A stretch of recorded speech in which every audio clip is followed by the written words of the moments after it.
Hey YouTube, what's up? It's Kurt here from the Burnout RC Studios. Today I'm just going to quickly show you how to solder some motor wires to your motor. It's a quite simple process, so let's take a look. So first of all, you're going to want to make sure you got a half decent soldering iron to use. This one here's got a wattage control on it, so you can turn it up and down the temperature. I had a cheap one before, just a 35 watt. Didn't really seem to quite do the trick most of the time. There's different ways to solder. A lot of people say you have to use flux. You don't really have to use flux, depending on the type of soldering you're doing, and if your solder has the flux right into the actual core. I'm using a high-tech rosin core solder for this procedure, just a thin wire. Just want to tin your soldering iron first. I like to just knock it off a little bit just to help clean it. So the first thing I'm going to do, I'm just going to remove these old wires from the motor.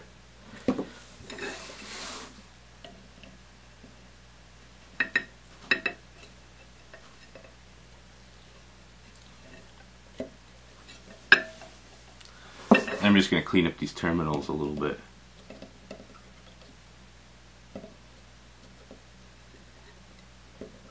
Just make sure you don't touch both terminals. Then you're just going to take your wire and just cut however long you're going to need. I don't need it too long for my application, so I'm going to cut it about there. Try and make them about the same length.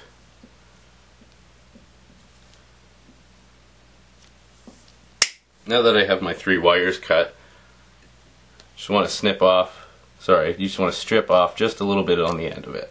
Not a whole lot, just a little bit. Can you see that? Yes, you can.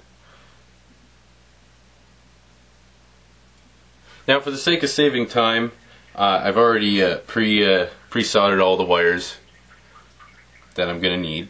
So basically, just the next thing you're going to want to do is just solder them to the actual motor. It's quite easy.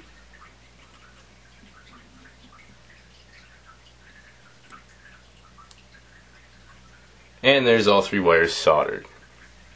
Now this is how to solder the bullet connectors for the end of your wires. You want to tin your bullet connector. Now I don't have one of them third hands with the alligator clips on it to help you solder it. You just want to fill it maybe about halfway full of solder.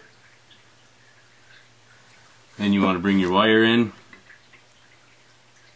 let it heat up the wire, sink it in there, and there you have it.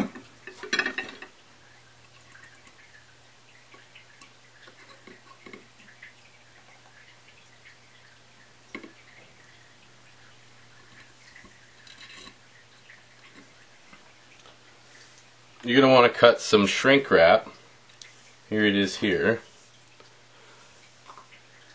And then just slide it down the wire and just put it over your connection, like so. Once you get your shrink wrap on there, just take a lighter or a heat gun and just put a little bit of heat on it, just enough to shrink the wrap down. Not too much, because if you overheat it, it will actually split it eventually. And there it is, all finished, ready to go into a truck. If you like my video, please subscribe, like, comment, rate, tell your friends. Thank you very much.